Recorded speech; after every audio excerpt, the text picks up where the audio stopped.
Starting off this countdown, we have I'll Be Home for Christmas. When Michael Bublé covers a song, it seems pretty innocent, am I right? Maybe, but the true backstory of this song is quite disturbing. The song was written from the perspective of a World War II soldier writing a letter home.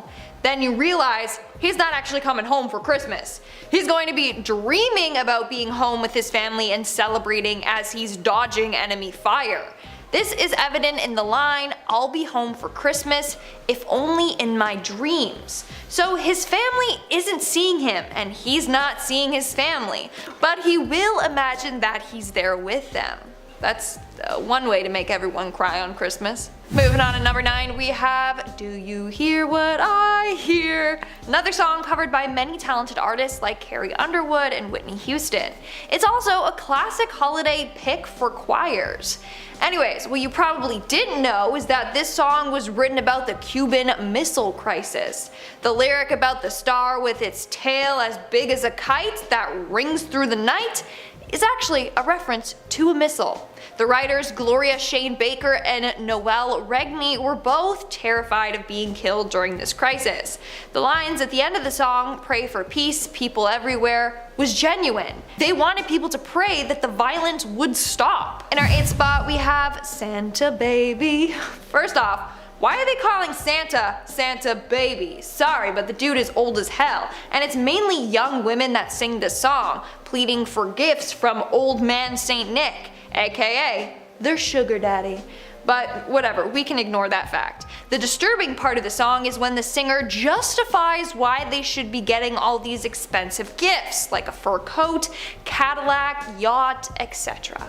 The song goes as so: "Think of all the fun I've missed, think of all the fellas that I haven't kissed." So this girl is like, yeah, I've been good because I finally stayed loyal to you, Santa. I didn't fool around with any other guys this year like I normally do, so please fulfill my Christmas list. Girl, first off, you can do better than that.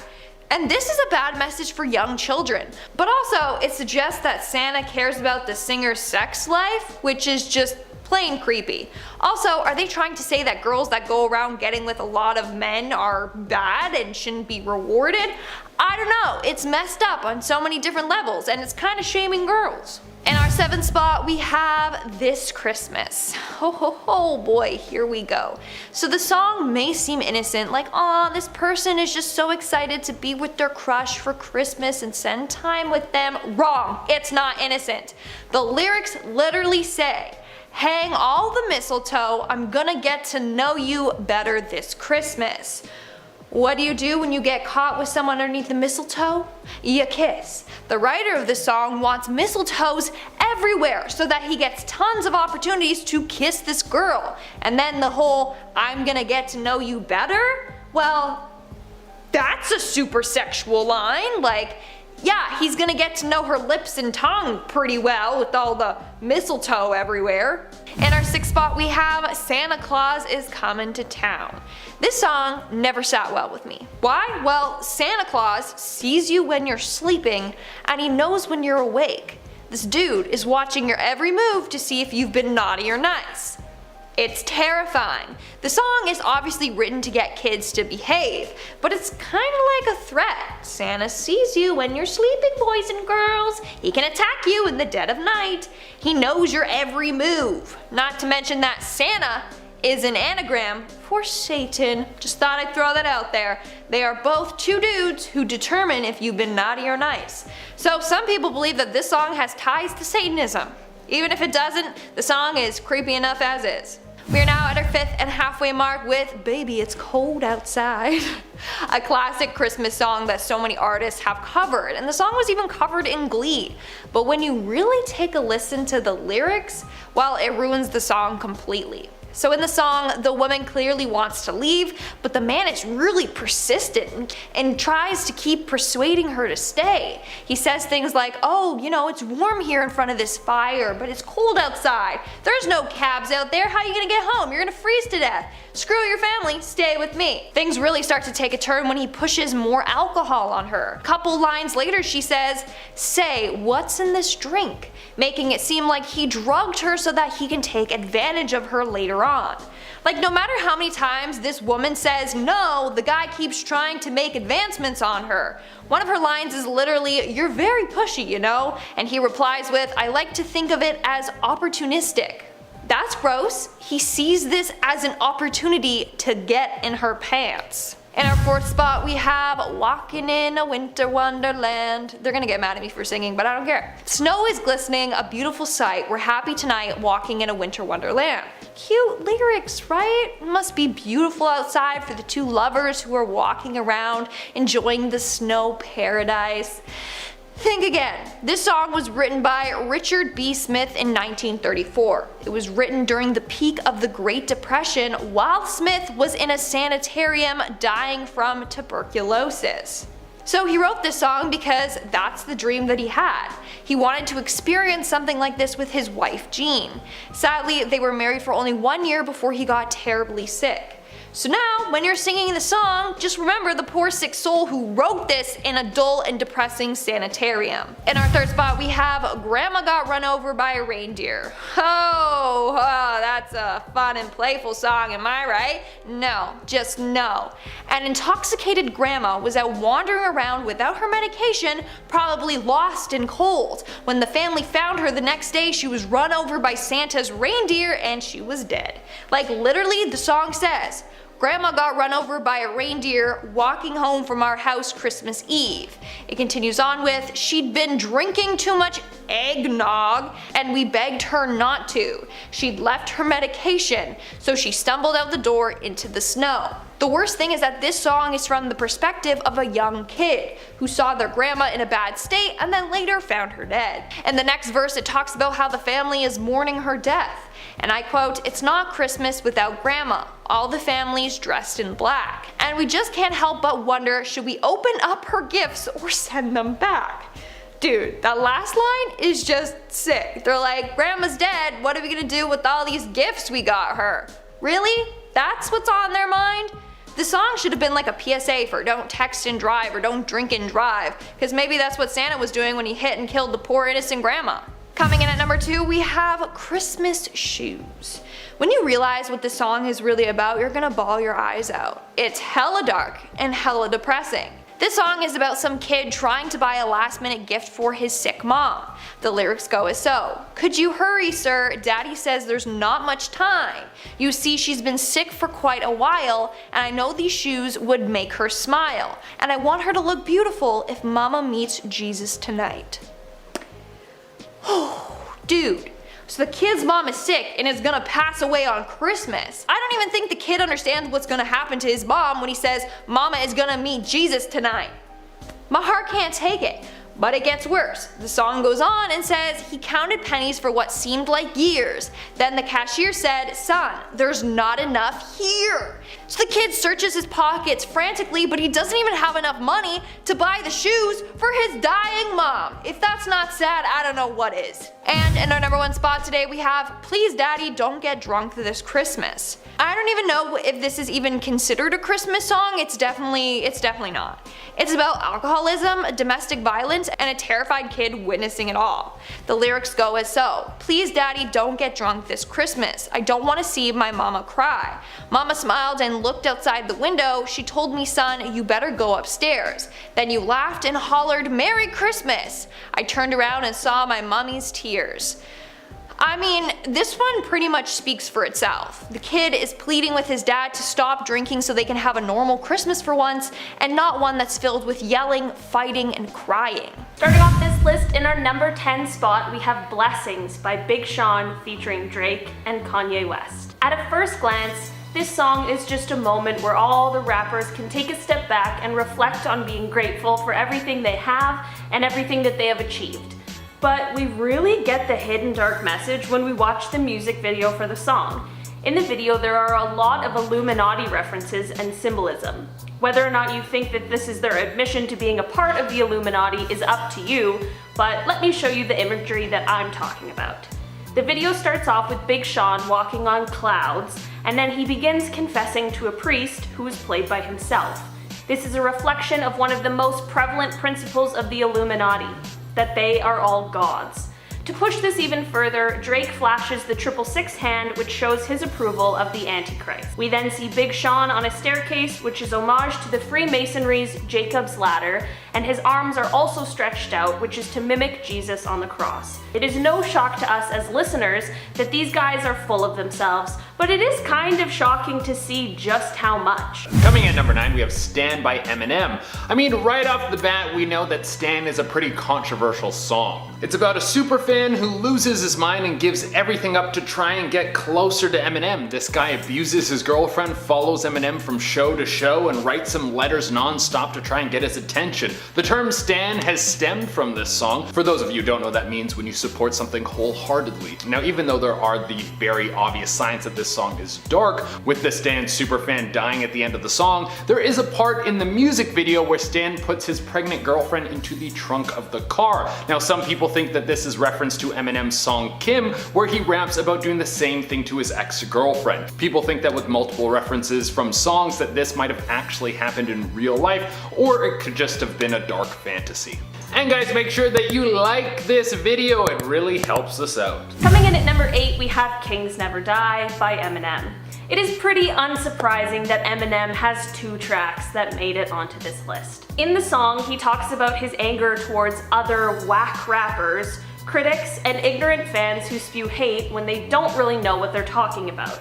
But at one point in the song, he talks about how he would sell his soul to the devil in order to remain on top of the rap game. He then goes on to discuss, while he loves rap and the music, he hates fame and how he has had to make a lot of personal sacrifices in his life because of it.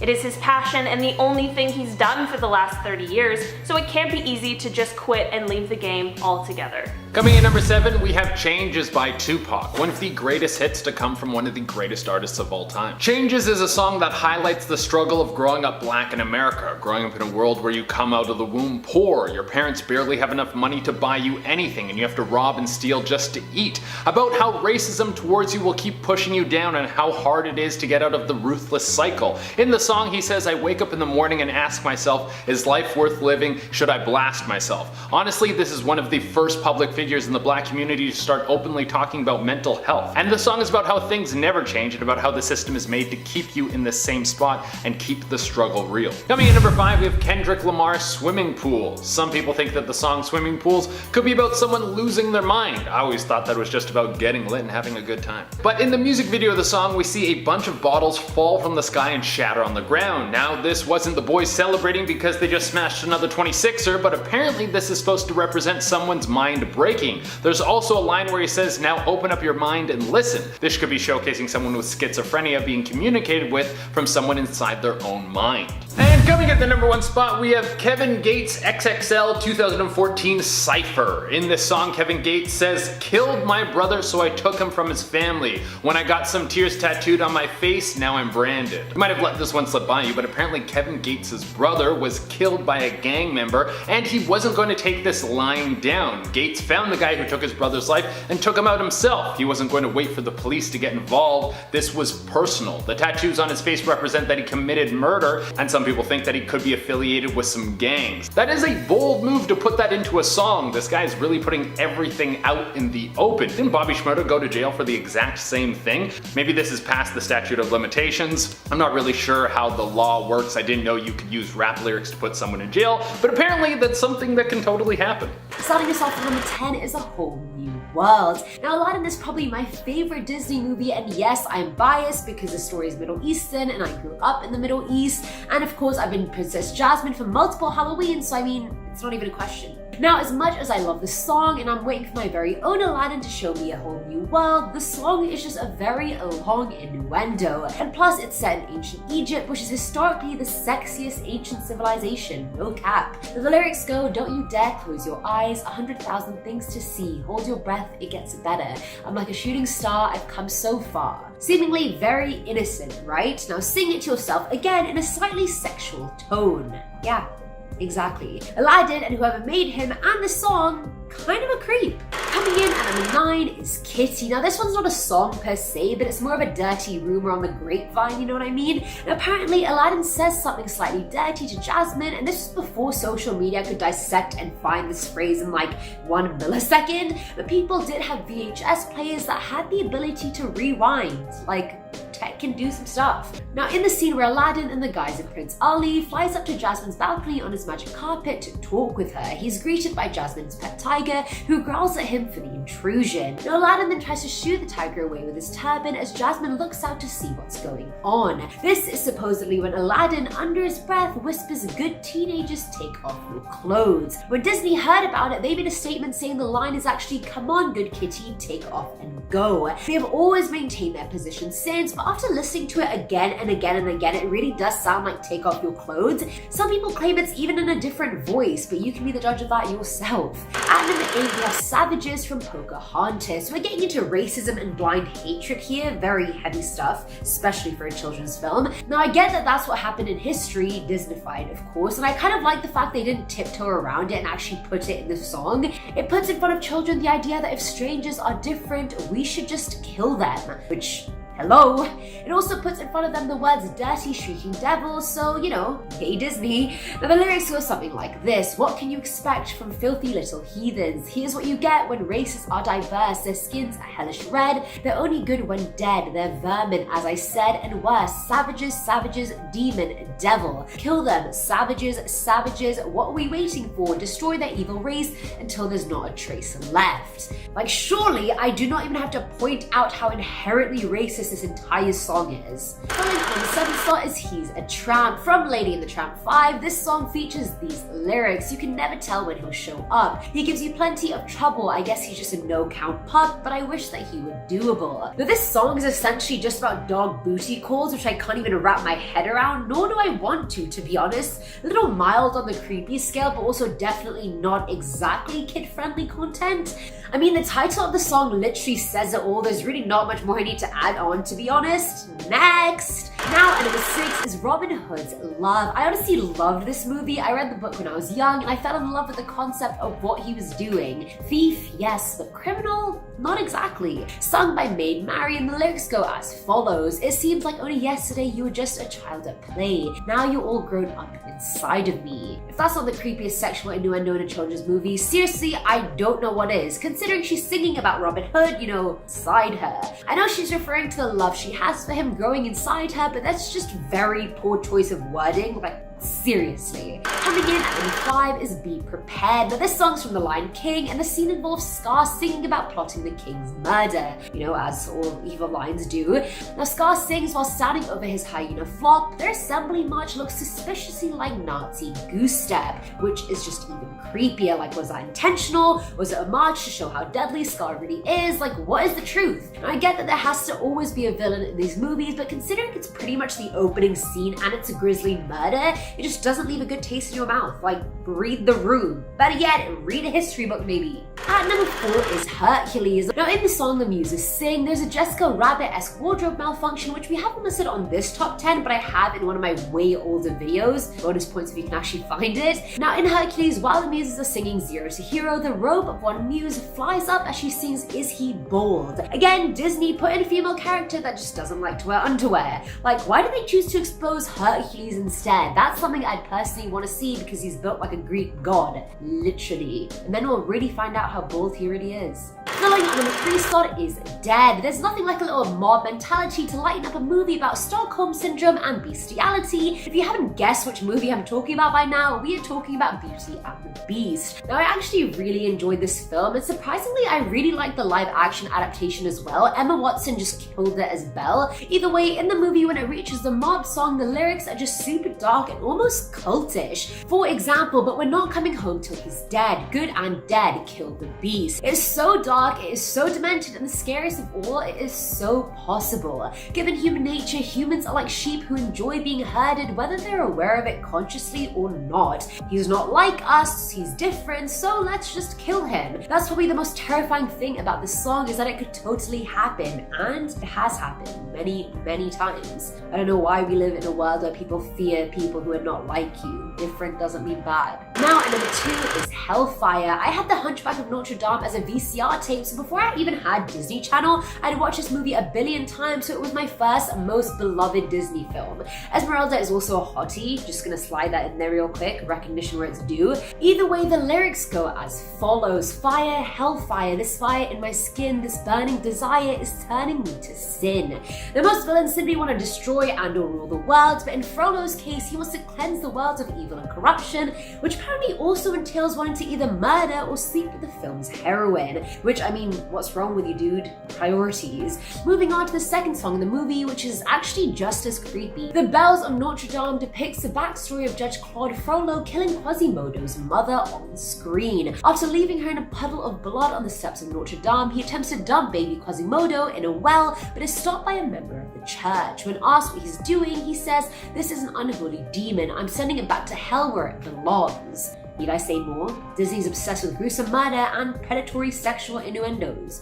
And then finally, at number 1 is The Walrus and the Carpenter. This one is sung by Tweedledum and Tweedledee to Alice, and it follows the titular characters as they invite a group of oyster children to come for a walk with them along the beach. The happy, upbeat song takes a sudden drastic turn when the walrus abruptly eats all of the little oyster babies. This is how the lyrics go: little oysters, but answer there came none, and this was scarcely odd because they'd eaten every one.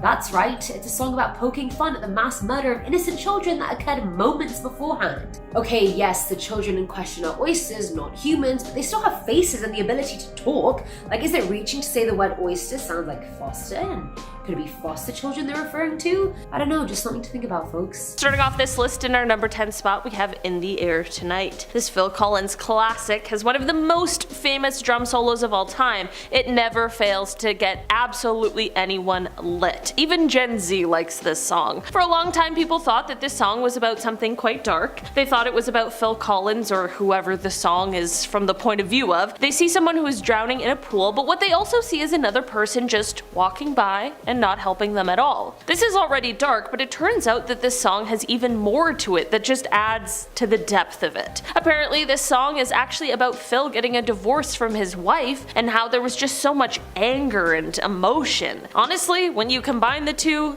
things get pretty grim. In our number 9 spot today, we have Born in the USA. A classic, seemingly patriotic tune definitely isn't what it may seem on the surface. Of course, this Bruce Springsteen classic has been played at many a 4th of July barbecue. I mean, the album cover itself features a big American flag, but when we really dive into the lyrics, we see a very different story. This song is actually a bit of an attack on American pride, mostly in relation to the Vietnam War, as well as the troubles that the regular working American would see day to day in the country. While we tend to belt the chorus at the top of our lungs, the meat of the song is really in the lyrics of each verse. In our number 8 spot today, we have Kill Jay-Z. This Jay-Z track is the first song on the album 444. This song is mostly about the killing of his ego and a reflection on his past mistakes and how he handled them, but there are some very dark moments hidden in this song. There are a couple moments he discusses his childhood that are very dark, but the main one I want to talk about today is a moment from when he was older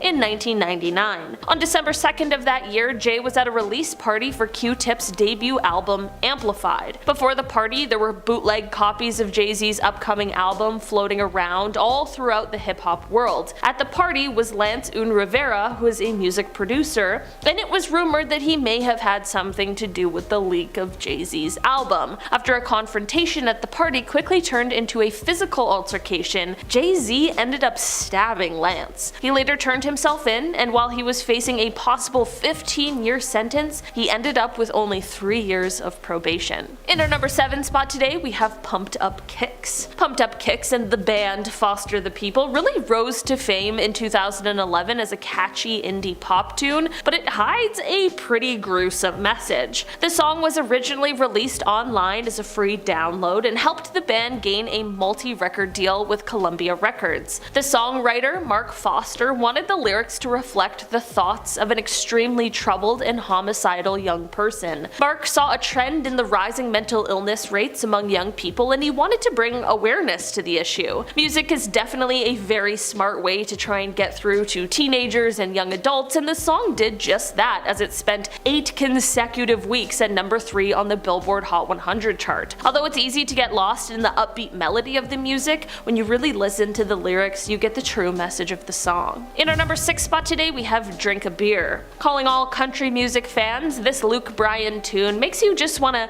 grab those closest to you, watch the sunset, and drink a nice cold beer or soda. I really do think that this is what the song is trying to get across, but not without a really terrible and tragic backstory. If you know about Luke Bryan, you probably know that he lost his brother Chris from a car accident in 1996, then he lost his sister Kelly in 2007. While this tragedy would be almost too much for anyone to bear, Luke seems to have this amazing ability to channel this tragic loss into his music and how he lives his life. Drink a Beer is about losing people you love and remembering the things you used to do with them, like getting together and drinking a beer. It's about wishing you had those moments back, even just for one more day. If this didn't already make you think that Luke is one of the coolest and strongest people out there, his brother-in-law, who was married to his sister before she passed, ended up dying from a heart attack in 2014, 1 year after Drink a Beer was released. Luke and his wife have since taken in their 3 kids, adding to their family.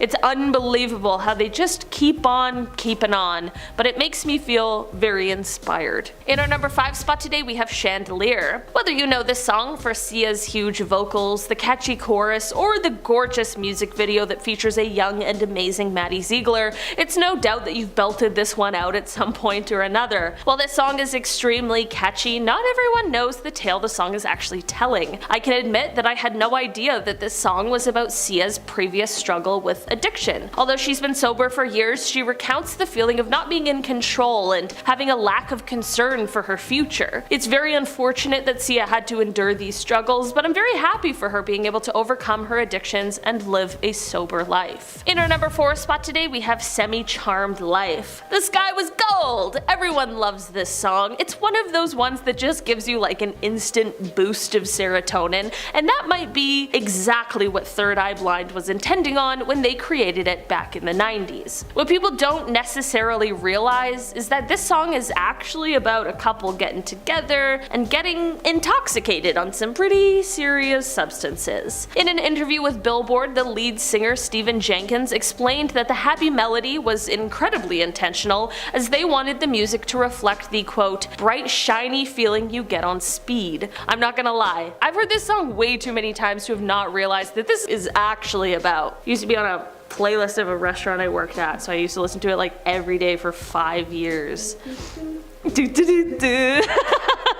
In our number 3 spot today, we have Creepin. Creepin by Eric Church is quick-paced and upbeat, and the driving drum hits give it a really cool feeling before bursting into this explosive chorus. It seems like this song could be about a multitude of things. At a first listen, I thought it was about hunting. I'm not really sure why I thought that, but just like gave me that sort of vibe. So I was a bit surprised when I found out what the song was actually about. Turns out this one is about not being able to get out of your own head and kind of like a descent into madness. This song also describes all of the ways that he's tried to drown out his memories with a lot of illicit substances, as well as alcohol and caffeine. Probably not the best combination, as at the end of the song he talks about getting a little too deep and almost losing his life as a result of it. In our number 2 spot today, we have I'll Be Home for Christmas. Okay, I know it's a bit too early at this point, but for this spot I am going to be talking about a Christmas tune. I'll Be Home for Christmas is truly a holiday standard.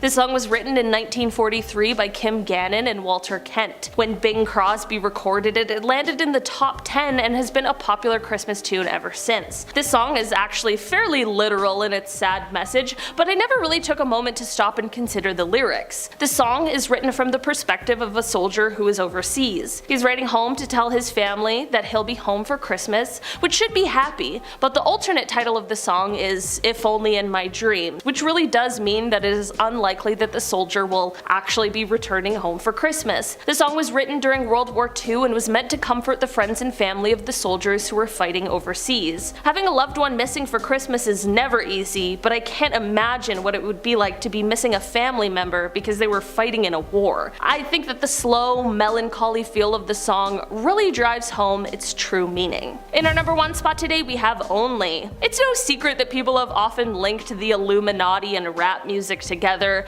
I don't entirely understand it, but there are people out there who do nothing but speculate. For this one we are moving out of the lyrics and more so into the music video and that kind of symbolism. There are a ton of people who believe that the music video to Only by Nicki Minaj is about the Illuminati using mind control devices on people. People really believe that they have perfected this technology that is allowing them to take over people's minds and that they are going to be using it to crack into people's subconscious and suck out their souls. This idea is said to come from the people trapped in nets in the music video, the 2 pillars standing on either side of Chris Brown that are supposed to represent light and darkness, and the butterfly in the music video that is a symbol of change when someone morphs from one normal being into their mind-controlled self. I'll be honest, I don't get it, but it's just what the people are saying, and I'm relaying that information back to you.